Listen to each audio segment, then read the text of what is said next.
Okay, well, that was an embarrassing start to the talk. Um, it's even worse because I've never spoken to 350 businessmen before. The closest I've got to it was 400 accountants in Australia, and I was trying to teach them about risk analysis.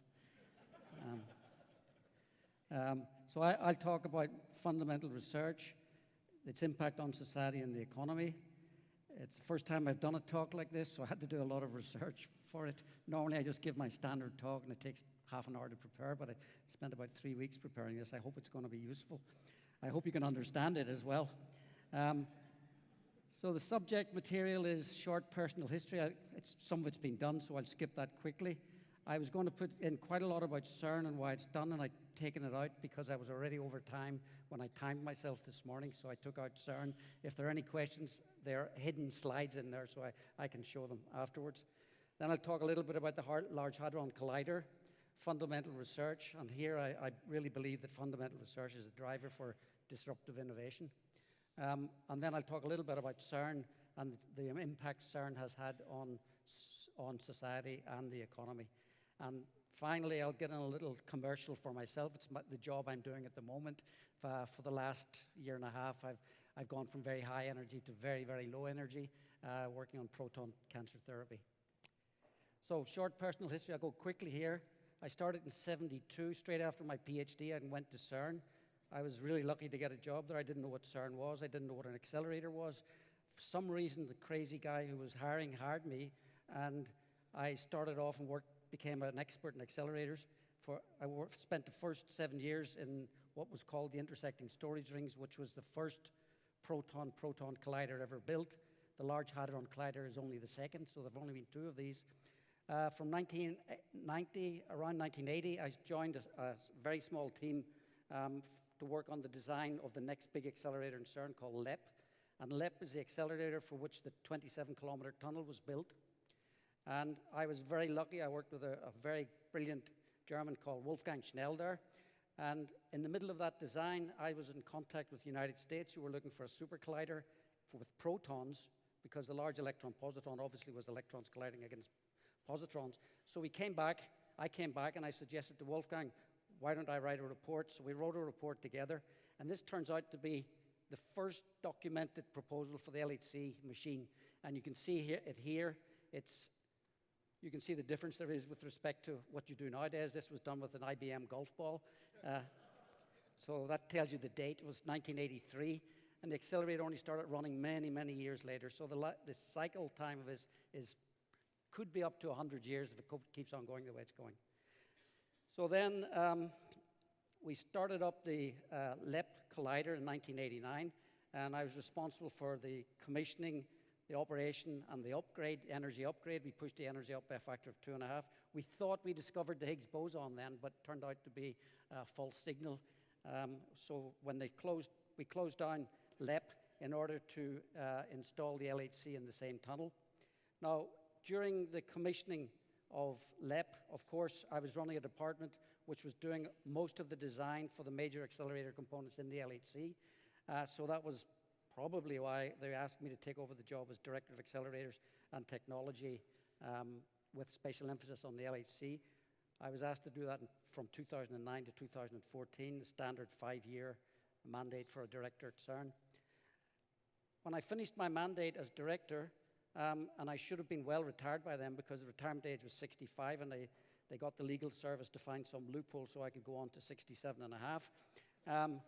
Then I thought I was going to play golf, and the Director General said to me, would you not consider heading up a new office called CERN Medical Applications? CERN Medical Applications were technologies developed for particle physics to develop them and apply them to medicine. And I thought this is very interesting. I was always interested in it. I'd done it for 5 years, sort of part-time in the past. And now I've done that 2-year stint, and I thought I was going to play golf again. And the owner of the company who's producing this Proton Linac asked me to come and head up the development of the Proton Linac, so I'm still alive and kicking. LHC, I'm sure you've seen this before. This is an aerial view of the trace. It touches on the top part here. The red trace touches the Geneva airport, and the south part touches the Jura Mountains, so it's the biggest circle we could fit in that area. And it's just under 27 kilometers. This is what the tunnel looks like from the inside. It's got 1,232 high-technology superconducting magnets. The magnet operation temperature is 1.9 Kelvin. Just so you know, that's minus 271 degrees centigrade. We are accelerating 200,000 billion protons per beam. It's hard to think. Lots of nines, lots of 10 to the 14. The number of this beam goes round the 27 kilometers 11,000 times per second, and there are 40 million collisions per second. Collision temperature, which is something which I'd never realized before, is 10 to the 16 Kelvin. This is 1 million times hotter than the core of the sun. This is when the two little protons collide. The sun, yes. Now this is the CERN accelerator complex, and I think I've worked on every single one of the accelerators here, sort of as time went on, and we added more and more. So we end up with the LHC. Most of the other accelerators feed the LHC, so it's a cascade process of increasing the energy, but they all have their own experimental program. These are the technologies. I'm not going to go through this. It would take me long. I've actually given 2 one-hour talks on the technologies for accelerators and detectors, and I'm trying to do it one slide here, so I'll let you read this at your own comfort, but you see almost every technology which you need for anything, you need for accelerators. So accelerators, by definition, you need technologies and you need specifications from those technologies which are beyond what are available, and that's why you have to do innovation, like the superconducting magnets. These are the LHC dipoles. This is just an artist's image, but you see all the various components. These are dipole magnets, the magnets which bend the protons in a circle going around 27 kilometers. Interesting thing, you've got 1,232 of these, so you have to connect each of them. So what you see in the top right-hand corner here are the connections, the interconnections. And these are the most critical part of when you're cooling down the machine. When you cool down the LHC, it's 27 kilometers. When you start at room temperature and bring it down to minus 271 degrees centigrade, it shrinks by 80 meters. 80 meters. It would take this famous runner, Bolt, about 8 seconds to run that, I think, but it shrinks by 80 meters. And as you can imagine, all these joints have to take up that shrinkage, so the electrical connectors, vacuum continuity, and so on has to be taken care of. This is the most critical components in the machine as you cool down. Now, I didn't want to spend a lot of time in the LHC, but I think there's a little bit two interesting things. One of them is very interesting because you'll see why later. The 2 things in red at the bottom, the beam, the stored energy in the beam, and the magnet stored energy, and there's a number here which is megajoules, which I'm sure you don't know what it is, but I'll tell you what it is in a moment. So how much energy is stored in the magnets? It's 10 gigajoules. Okay, Giga is 10 to the 9. You probably know that in Swiss francs, but not in... So what is 10 gigajoules? The stored energy in these magnets. It's the same energy as a Nimitz-class aircraft carrier going at full battle speed, weighing 90,000 tons has. So that's the energy stored in the magnets. Now, if something goes wrong in the magnets, because they're superconducting, if they warm up a little bit, they lose their superconductivity and they become resistive. You have to get that energy out in 40 seconds before it melts the magnet. Okay, so you have to stop this aircraft carrier in 40 seconds. That's the deal of the magnet protection system. The stored energy in the beam is much less. It's only 362 megajoules. Now, I just came across this, and I started out being an engineer, so I knew that power is the rate of change of energy. So when we dump the beam in the LHC, the 360 megajoules is there, and 89 microseconds later, it's not there.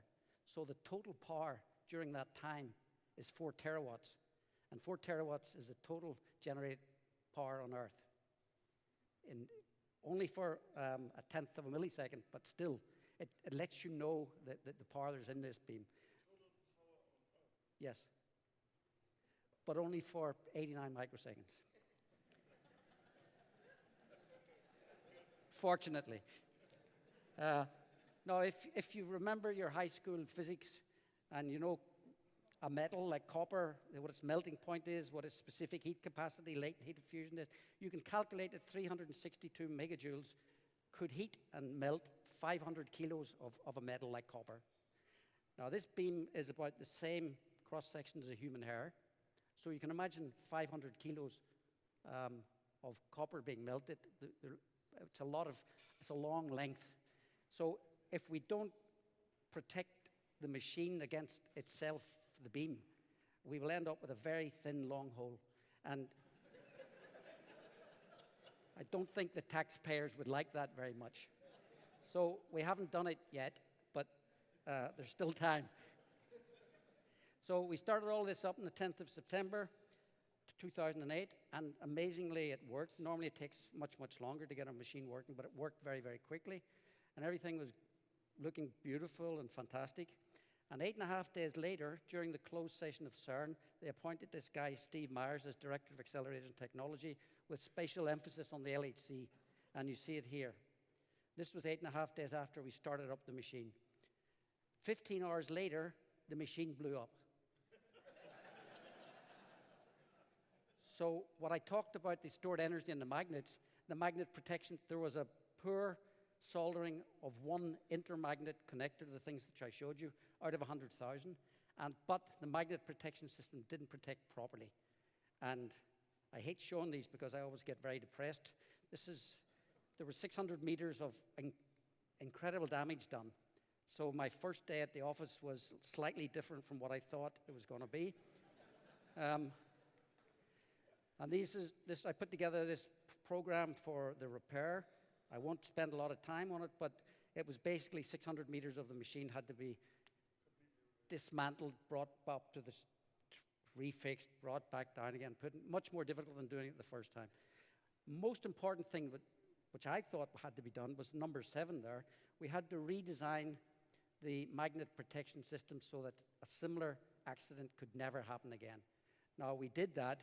We made the protection system 3,000 times more sensitive, and we took advantage of the fact that the older system had been designed about 10 years ago, and electronics and so on had developed a lot, but we put a lot of innovation into it as well. Now we don't think this accident can happen again, but the beam is still there as well, so we could have that problem with the beam. So in March, we got first collisions, and these are the first collisions. I wasn't going to show this, but I think it still impresses me. So we started up the machine in 2010, and we were all so happy. We got this by July, we got this very small amount of, these plots show total integrated luminosity. That's basically the number of events. That's the number of events you produce. And of course, the scale is the day of the year. So we had one inverse picobarn here at this red line. And with this one inverse picobarn, which is equivalent to running the LHC for about 30 minutes nowadays, the LHC reproduced all the physics discoveries of the last century. 100 years of physics in 30 minutes is what we're doing now. Now that just shows the power of the LHC with respect to what we had before, but it was one inverse picobarn. Remember that number.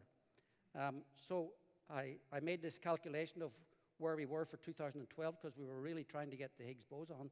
And the blue curve were my calculations of what the performance would go in terms of number of events against time of the day or against day of the year.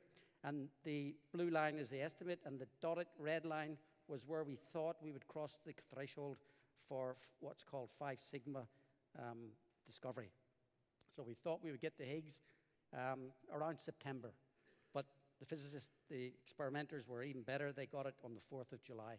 And the 2 experiments announced on the 4th of July that they had a 5 sigma discovery. 5 sigma means that you've got 2 chances in 10 million of being wrong. It's still, but with 2 experiments, then it's 2 chances in 100 million of being wrong. So this is what the performance of the machine was in those 3 years. You remember the 1. So in 2010, we had 45. And in 2011, we had 6,000. And in 2012, we had 23,000. So we had more than 30,000 inverse picobarns, as opposed to the 1 which had reproduced the physics for the whole of the century before. So this was the end of a remarkable year. There were the usual physics letters, B papers, the two experiments published in physics letters. Even The Economist said it was a giant leap for science. And the media were even more impressed. The Big Bang. And this is the one I like. You're the Higgs boson of my life. And this I like even better. Say God particle one more goddamn time. So this is Peter Higgs on the right. We got the discovery in 2012. We knew he was going to get the prize. By the way, his theory was from 1964, so yeah, brilliant man. So CERN was also mentioned in the Nobel speech because that's where it was discovered. This is Peter Higgs on the right in the CERN auditorium at the announcement of the discovery of the Higgs. And this is him in a pub in Belfast with me sometime later. So I now move on to what I'm supposed to talk about. Fundamental research drives disruptive innovation. But the very important part here is that, for me, that the path from discovery to application is, in most cases, totally unpredictable. And I think that's important to realize. So, difficult questions. I've been asked these questions many times. Why do you spend millions of dollars, euros, Swiss francs on answering such questions of minimal relevance to the real problem the world is facing? And in the previous talk, we heard about the food and all the rest. The other question which I get asked is, how are we going to make any practical use of dark matter, neutrinos, or the Higgs boson? So the answer which I give, which is an easy way out, says we never know what is going to be useful until we fully understand it, okay? And some people don't believe that, so now I have to convince you. So Lord Rutherford, the great scientist himself, did not know what is going to be useful. He was interviewed once, and he said, the energy produced by the breaking down of the atom is a very poor kind of thing. Anyone who expects a source of power from transformation of these atoms is talking moonshine. And he was not right. Albert Einstein, who did special relativity, general relativity, he had no idea that his work would be used in the GPS that you have on your iPhone to find your way around cities, because his corrections for the gravitational force on the way time works is built into every GPS device there is. If it wasn't, you would have 10 meters of error after 5 minutes of travel time, and it would just increase with time. And this is how it's described. What they do is they change the rate that the clock works at on the satellites with respect to the way they work on Earth. And that's the only way you can get the accuracy which you can get of 1-2 meters. And this is because that clocks tick slower when the warp of space-time is more. And they they tick faster when the warp is less. So on the satellites, they tick faster, and 7 microseconds in a day. And on Earth, it's 48 microseconds on the other side. So what they do is they set these clocks up before they send them up, so they're actually synchronized with this difference. And so, 1888, cathode ray tubes. Discharges in vacuum tubes. We've all seen the neon tube, the old neon tube, and you've seen here some of the Crookes tube. Now, of course, when this was discovered at the time, people ask, who cares why there are colored bands in the tubes? It's nice, but so what? Röntgen didn't think so. He discovered X-rays because of that in 1895, and this is how you produce X-rays. You have an electron which hits something, slows the electron down. The electron gives off an X-ray. You use those X-rays, as you know, for medical imaging. Cathode ray tubes came from this. This resulted in the discovery of electrons, electronics industry, radio, television, computers. What would the modern world look like if we hadn't had these things? And this came from someone doing a little bit of research, fundamental research, trying to understand how these things worked. So now that we understand the processes, the importance of electronics is obvious. But in 1880, if you'd ask, what is the best investment for improving the quality of healthcare? Or what is the best investment for improving communications? Who would have said study electrical discharges in vacuum tubes? Nobody. So you also know that you can do applied research, and applied research would be very good for making this candle much better. You have better wick and longer, more, better wax, etc., etc. But you'll not get a light bulb from doing that sort of research. For a light bulb, you need disruptive innovation. You need electricity, which came from the 19th century, and I'll say a little bit about that later. You need materials research for fine wire, for the screw holder, for the wire support. You need vacuum technology. You need glass technology. And when you get the light bulb, you would never have dreamed that you're going to get white lead, because white lead was discovered by electroluminescence in 1907, and semiconductors have only begun to make it work recently. So we would still be having a candle if we weren't doing fundamental research. Oh, this is my favorite. It'll take a little moment for you all to understand it. This is antimatter and PET scans. Now, there's a lot of very fancy words in here, but I try to keep it as simple as possible. Quantum mechanics describes the behavior of very small objects like atoms and so on. Newtonian mechanics, you know, the ones you use for your car and so on, doesn't work when you get to very small dimensions. Einstein's spatial relativity describes how objects behave going close to the speed of light. Now, this guy, Paul Dirac, he wanted to put these two things together, so he wanted to describe how small objects, very small objects like atoms going at the speed of light, behaved. And he wrote some very, very brilliant equations. And when he solved these equations, he was really surprised because he got two mathematical solutions. One described what is the electron, which was known, but there was another one which had an electron with a positive charge, which turns out to be antimatter, the positron. Okay? And many disbelievers, but 5 years later, a guy called Carl Anderson actually measured the positron from cosmic rays. Now, in the 1950s, cyclotrons produced nuclear isotopes which decayed by emitting positrons. Okay? I know this is complicated, but you'll get it in the end. So a PET scan is positron emission tomography. During a PET scan, there's a molecule called FDG. It's a bit like sugar. And it has a radioisotope of antimatter in it. And you inject this into the person, and it's absorbed into regions in the body which have high metabolic activity. And what happens is the positron leaves this compound, and it's antimatter, and it interacts with matter. Everybody remembers Angels and Demons, the matter-antimatter bomb. No? Okay. Okay, so it leaves, and what happens is it makes a sort of tiny explosion, 2 gamma rays come out. So you inject this thing, you go in, 2 gamma rays come out, and they can be detected outside the body. And this is what it looks like. On the bottom left, the equations are on the top, don't matter. Bottom left, you've injected this guy. The gamma rays are coming out, and you have a detector around him, and you know the direction that ones come from, the direction the other ones come from. You know this is where it started.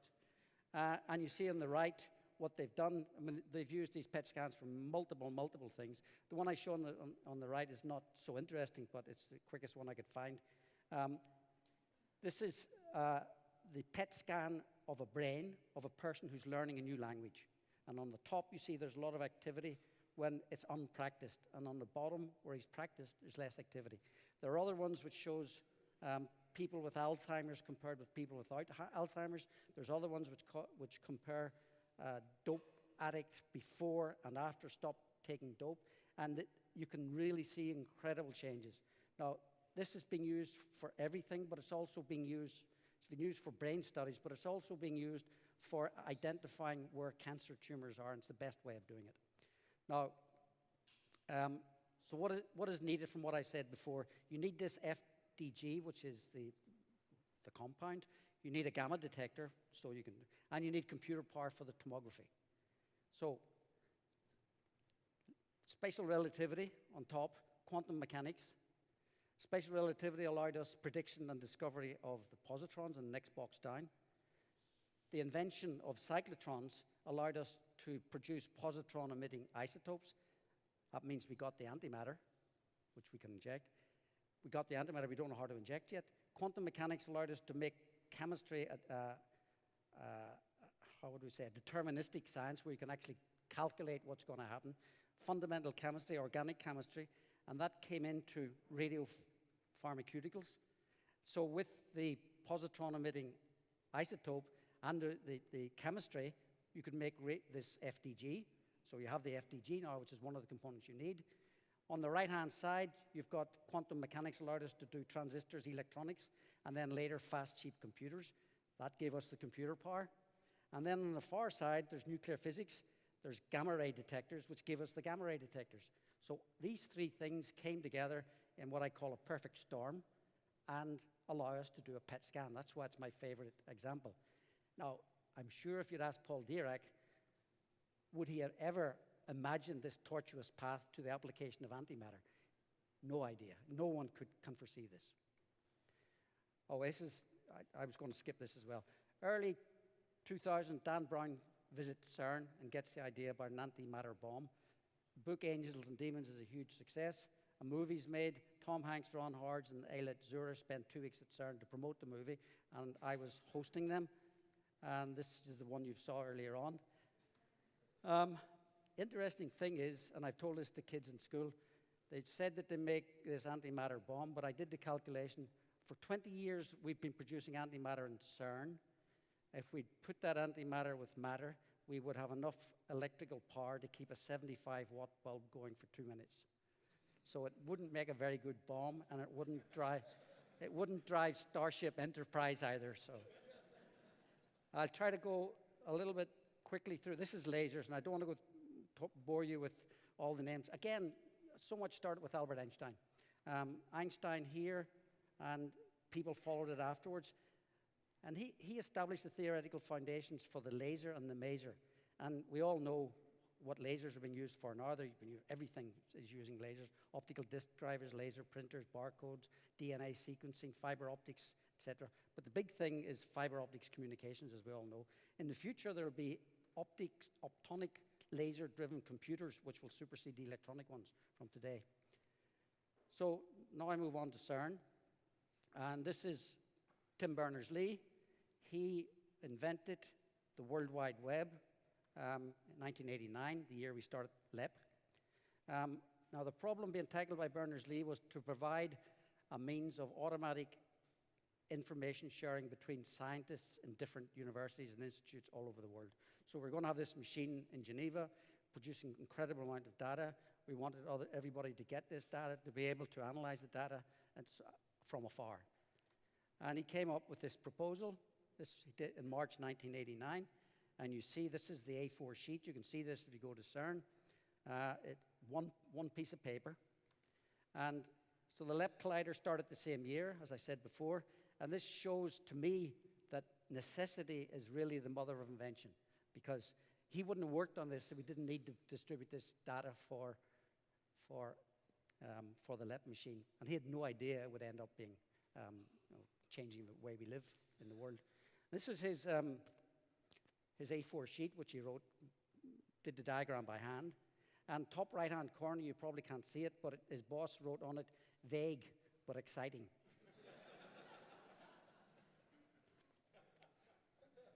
And what you see on the bottom right-hand side of his page there, here, is that this was where Tim Berners-Lee was in the hierarchy of CERN. He was at the lowest level you could be at. His boss was a section leader. His section leader's boss was a group leader. His group leader's boss was a department head. His department head's boss was a director. So he was at the bottom of the pile when he wrote this, and it was followed up. So technological spin-offs of particle physics, clearly the World Wide Web is something. There's superconductivity and cryogenics, which have impact on magnetic resonance detectors. Superconducting cables, under development, there's work going on to use superconducting cables to transfer large amounts of electrical power over large distances. Radioisotope production, that's going on. Accelerators for cancer therapy, that's what I'm working on now. That's been going on in CERN for some years. Accelerators are used for many other things, and if you look at this Symmetry magazine URL at the top, you'll see all the different uses. One of the things which happened, which almost was an accident as well, when you bend an electron in a circle, it emits a gamma as well. Now, for us accelerator physicists, this was a real nuisance because we had to give the energy back which the gamma took off. So, for example, in the LEP machine, we had 20 megawatts of synchrotron radiation coming off, which we had to put 20 megawatts back in by RF. It became very clearly apparent very quickly that this controllable high energy X-rays or gammas could be used for research. And now the purpose-built machines have been constructed for basic research in chemistry, materials, biotechnology, and pharmaceutical. And this is done by synchrotron light sources, many of them in Germany, all over the world, and free electron lasers. This is now a flourishing brand of science which came as a real spin-off, almost an accident from accelerators. And you won't be able to read this, but these are the synchrotron light sources around the world. Each one of these bullet points costs between 200 and 500 million. So these are the ones around the world. They're everywhere: California, Sweden, Germany, Italy. And the more modern version of these are called free electron lasers, and you're building one in Hamburg, in Germany. And these are the free electron lasers. These will cost 2 or 3 times more.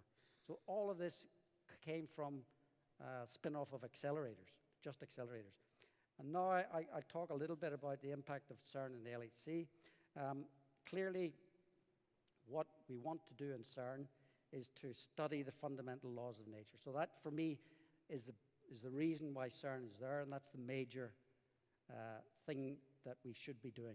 It does have impact on the economy because, well, there was the World Wide Web, but contracts during construction, for example, for the LHC, there was £3.4 billion went to companies. There was technology transferred to the companies that got the contracts to build them.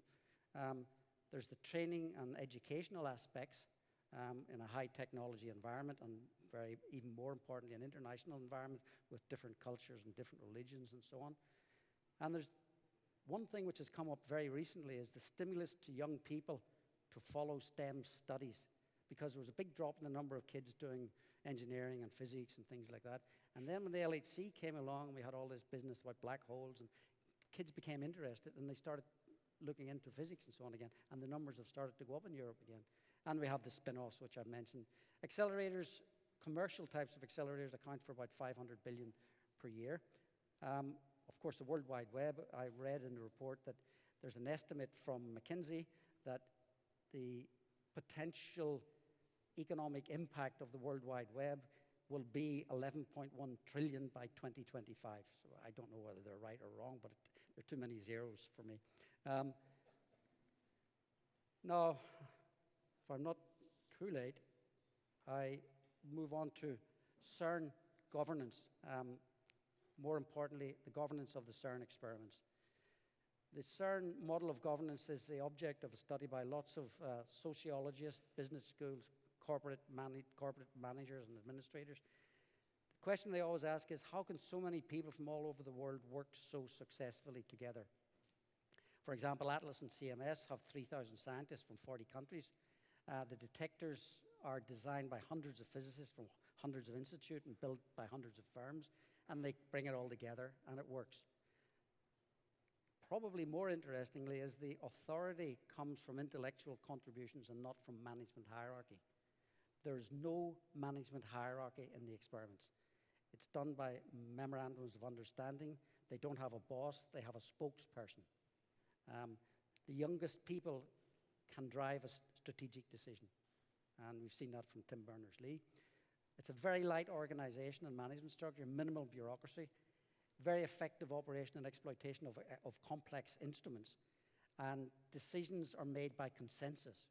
It sounds crazy, but it works. And people are looking at it now, and I think it's all driven by this common passion for knowledge, sharing of universal knowledge. And there's a quote from Da Vinci at the bottom which says, "The purest pleasure is the joy," excuse my voice is going, "the joy of understanding." And I think that's what's driving those people, and they have a different outlook on life. Well, my present occupation, or preoccupation, is to develop the best accelerator to be used for proton therapy. I'm not going to go through much of this, just to tell you that I've come from an energy of 13,000 GeV down to 0.2 GeV. so a factor of 65,000. What I wanted to do was, for the last few years when I'm around, to make an impact on how cancer is treated, particularly in children. Now, there's an effect which was discovered in 1903. Everybody knows about this who's in proton therapy. When a fast charged particle moves through matter, it ionizes atoms and it slows down, and it loses all of its energy all of a sudden. And this allows you to be much more precise in allocation of the dose to a cancer tumor. And you can see here behind me these peaks. These are the Bragg peaks. And you can see that there's no dose, hardly any dose at all behind, and very little in front. Whereas with the photons, which is the conventional way, you get the dose throughout. And this is the depth. Now, this depth you can control by changing the energy of the beam. So if there's a tumor at 250, you increase the beam energy and bring it to here. So that's, whereas with photons, which is conventional, you can't do that. This is as a result of this Bragg peak, and it's particularly relevant for tumors close to critical organs and tumors in children. So what you do is, you see it here in slow motion. You bring this Bragg peak, so you move the beam energy, and you get this amount of radiation at the tumor.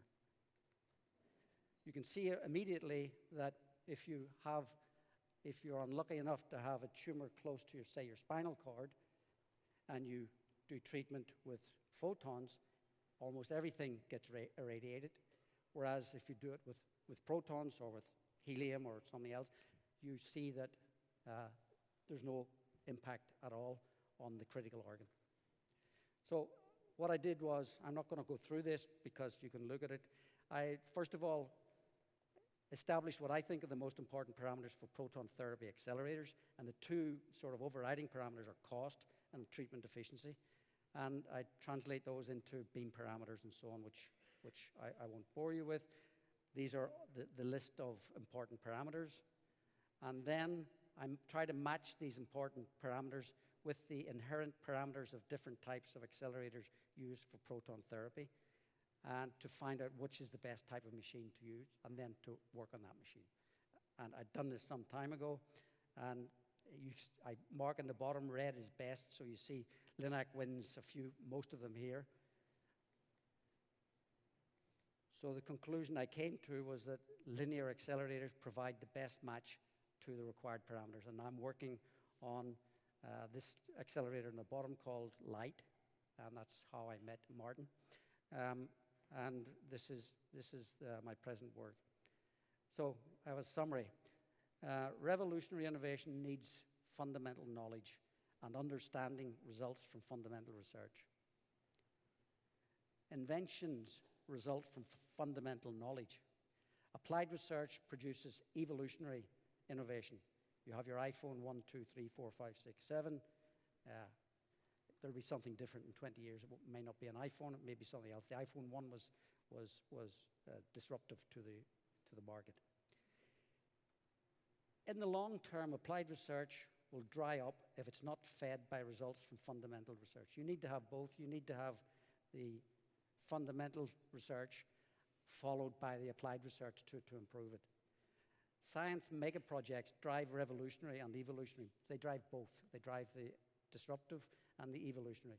And I just say that proton Linacs, I think, are the best match to the requirements for proton therapy. This is, I'll stop in two minutes, not even 2 minutes. This is just a photograph taken in a German city. I guess some of you know where it is. And it's physics in daily life. And you just superimpose on that all of the things which we are using, which are not even aware of. And thank you for your attention.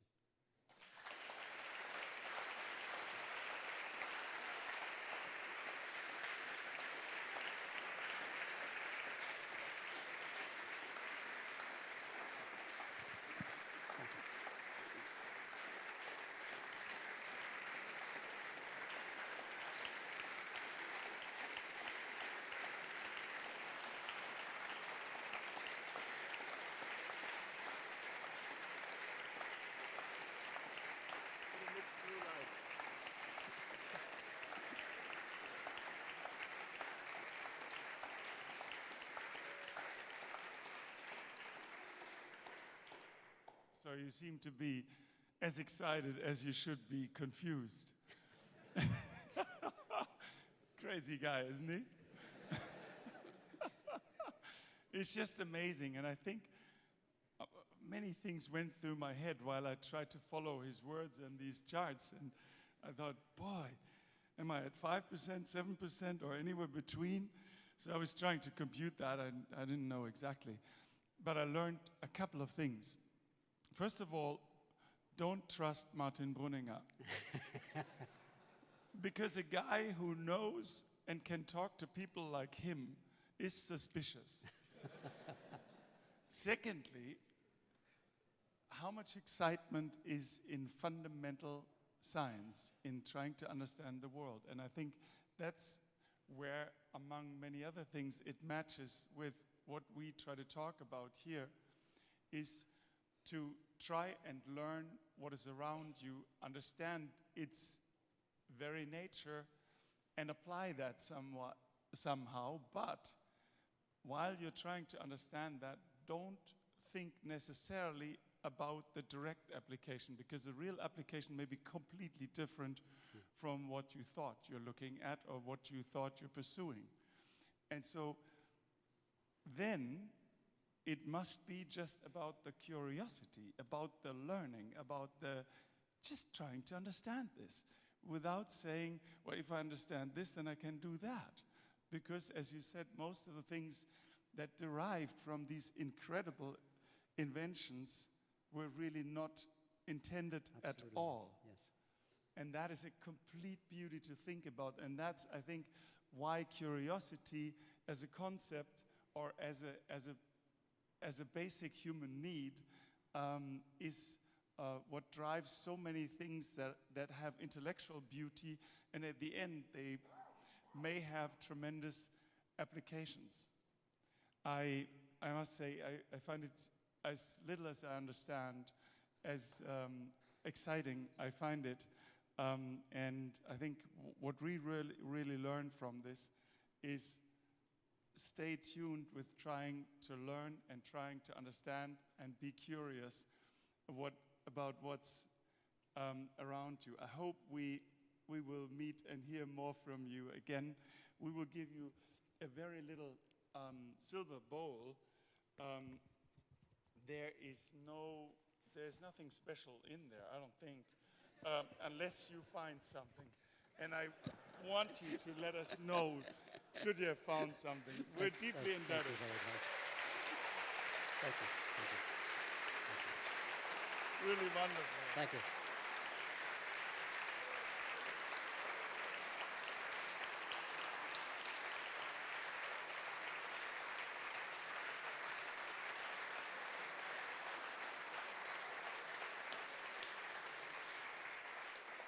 Thanks a lot. Do you want to have him anytime again?